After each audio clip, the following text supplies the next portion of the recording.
Congresswoman Cathy McMorris-Rodgers chairs the House Republican Conference and sits on the House Energy Committee. She joins us right now. Congresswoman, good to see you. Thanks so much for joining us. Thank you. I saw a soundbite of the president over the weekend basically saying there was a meeting on Friday. He said, I just came out of a meeting. There were 12 no's going into the meeting, and now they're all yeses. Can you give us some color on that meeting? Were you able to flip conservative Republicans to say yes to the House GOP health care plan? Clearly, President Trump recognizes that we're moving in the right direction, and these members, after spending time with President Trump, had more confidence that we are on a mission critical to this country to ensure that everyone has better health care future than they do right now for every person. And as far as the details of that meeting, I think what I understand is some of the provisions related to Medicaid reform, for example, that the conservatives wanted to see a work requirement, at least an option for the states to have a work requirement for Medicaid. And those are the kind of reforms that I think we need to have. This has all along been a very open, transparent process. We're listening to people. We're in the Energy and Commerce Committee last week, Ways and Means, Budget, and now we're moving to the floor. But every step of the way, we've been listening and perfecting this bill. So you think this bill will go to the House floor on Thursday, and you think you will clear the vote so that you could send it on to the Senate? We're definitely moving in the right direction. Not doing anything is an option. You look at what we're facing in 2017 in the current path under Obamacare. It's projected that premiums will increase 25% on average across the country. We know right now 1 out of 3 counties only has one plan available. Those networks are closing, so we must take action. The Republicans have long been united around the goal of repealing and replacing Obamacare. We believe that that is the way that we ensure a better future, a better health care future for everyone in this country. This is our opportunity. This is our time to act, and we must act. So what changes did you make with regards to Medicaid? Because this is obviously the area where Rand Paul and his colleagues say, look, this is too much of a government giveaway. What changes did you make to flip those 12 conservatives? We are making reforms to Medicaid, first time in 52 years. Now, and I think it's important to recognize that Medicaid is a very important safety net. It is intended for some of our most vulnerable, those with disabilities, low-income pregnant women and children, seniors. What Obamacare did was expand Medicaid to able-bodied adults. When you look at who signed up, it was largely these able-bodied adults that under Obamacare didn't have any other option.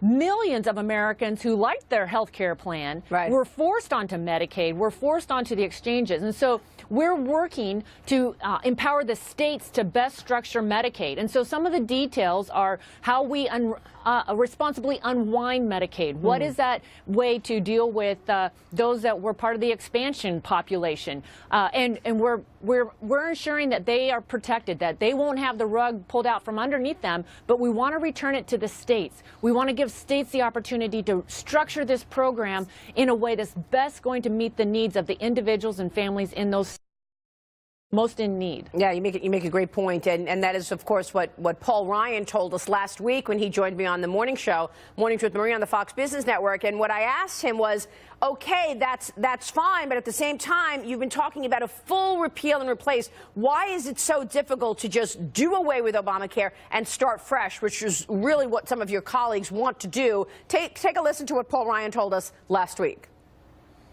Was it just too difficult to just throw it all away and do a full repeal and come up with a full replacement?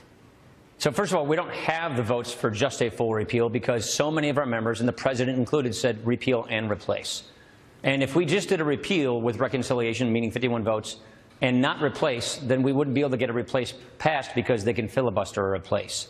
So the promise that was made to voters by everybody running for House, Senate, and President was we will repeal and replace. And so we're using the budget tools that we have in the Senate to do repeal and replace. Remember, Maria, this is why we have a 3-part process. If we could put everything we wanted into this one bill and have it vote on with 51 votes in the Senate, we would do that. But because of the Senate rules and how narrow they are to do what we call reconciliation, you can't put everything you want in that bill, like, say, interstate shopping across state lines. And so this bill is what we can pass through reconciliation, which effectively repeals and replaces the law. It's a very good start. It's actually an excellent start. It's the plan that we did write last year, that we did reign on last year. But, Congresswoman, what's Plan B? I mean, if you don't get the necessary votes, the stakes are so high, this backs up everything else. This backs up tax reform. It backs up all of the president's priorities. This is a time for action, and I am confident that we will come together. This is a shared goal that we have long held as Republicans to repeal and replace Obamacare. I think it's important to review back in 2009 when the Affordable Care Act was passed. It passed the House, and then it went over to the Senate. On Christmas Eve, they mustered up 60 votes to get the Affordable Care Act passed through the Senate, and then they lost. Senator Kennedy passed away, and we won that seat. Senator Brown was elected. They no longer had 60 votes in the Senate, and then they did the rest of the Affordable Care Act through reconciliation. What we have proposed is a path that will repeal and replace Obamacare. We start with the bill that we put on the president's desk last year that President Obama vetoed.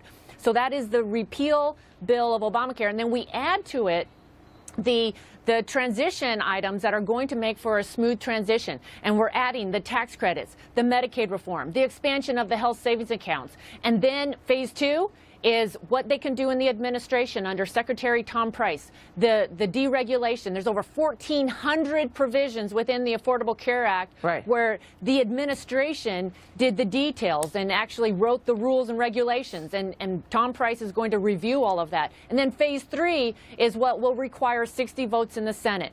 And those are the policy items, like across state lines, association health plans, other bipartisan healthcare policy that we will be able to figure out how we get to 60 votes and get it onto the president's desk. All right, we're all watching with bated breath, Congresswoman. We'll be watching this big agenda that you are efforting in 2017. Thanks so much for joining us this morning. Thanks for having me. We'll be watching Thursday as well. Thank you, Cathy McMorris Rogers. The Trump administration